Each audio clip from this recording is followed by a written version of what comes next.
So I'm going to move on to paper in a moment, but the next thing we're going to do is to explain these graphs of intensity against wavelength of photons. So what I should say about this is that when I have just one voltage or one sort of level of hardness in my machine, I actually get a range of frequencies and a range of wavelengths. I don't just get one. It does make a difference to have a bigger maximum value, but I still get a range of frequencies and wavelengths. Now in this case, and as you'll see on most of your papers as well, we have, this will be the shape of the graph, and we have wavelength along the bottom, and this is representing the range that are being produced by one voltage. And over here, this is the intensity. Now I'm going to think about this slightly differently here. This is more like how common that particular frequency is. So in the main, when I have, let's say, 5,000 volts on that anode, the intensity of these photons here, not the electrons, but the photons, they are more common than the ones over here. These ones are very low frequency, low wavelength, which means high frequency, very energetic. These will be quite a hard area of the photons that are produced. These ones over here have a very long wavelength, which means a short frequency. We know from E equals HF or E equals HC over lambda that these ones will be lower energy. These ones will be less penetrating. In fact, they probably aren't very useful. And then we've got these strange large spikes here that are very discrete areas. And perhaps you'll realise if you see like big areas like that, spikes of very particular amounts, that might be something to do with quantum physics. So we'll see what that is shortly. It's to do with the electron energy levels in those shells. So I'm going to move to the paper in a moment, and we'll see what these things are all about, and explain why the shape is like this, and also which is continuous. We've got many values of wavelength all the way along here. But we also have a minimum value of wavelength that we cannot go any lower than. That's like a maximum energy and maximum hardness. So we're going to explain those two things. Okay, so here's a little more on explaining that intensity wavelength graph. So we're going to do that by thinking about how these photons are produced in the first place.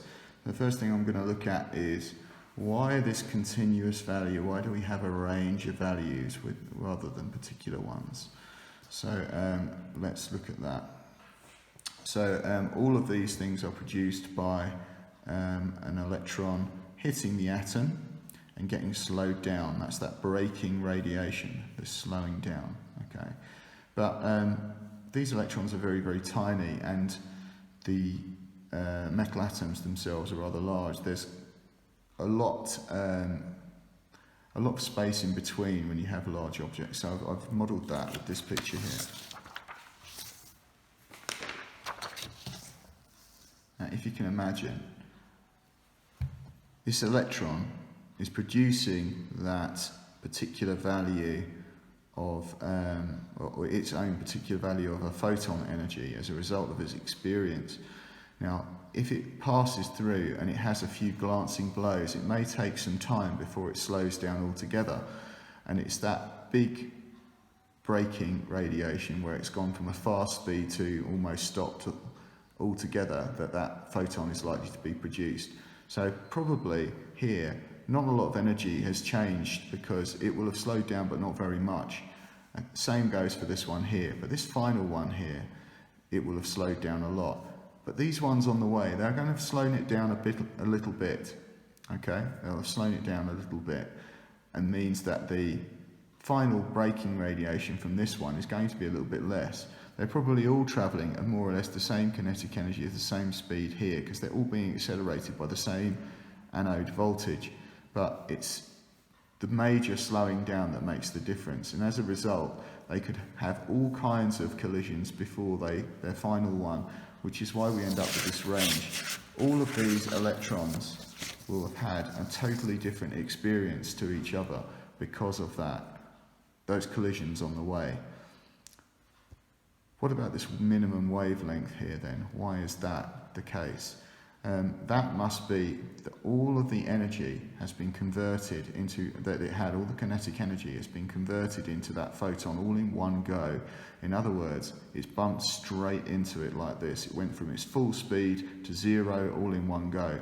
But the only value that was available to it was that accelerating energy in the first place, the electrical energy, which is E times V, where that is the anode, the anode PD, and that is the electron charge. That is the maximum it can be. And that's all converted into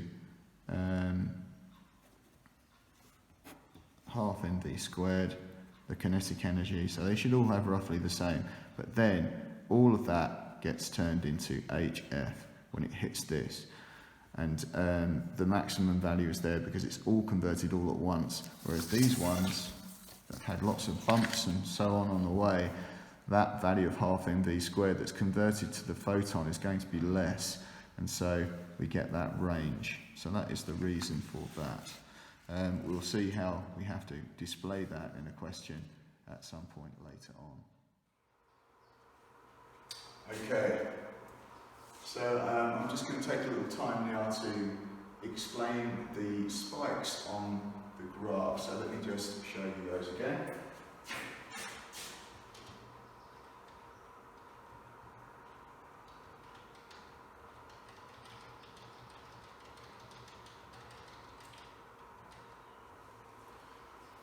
And mostly we have a continuous set of values, except for these two here in this particular case. So why are they there? Let's talk about that for a moment.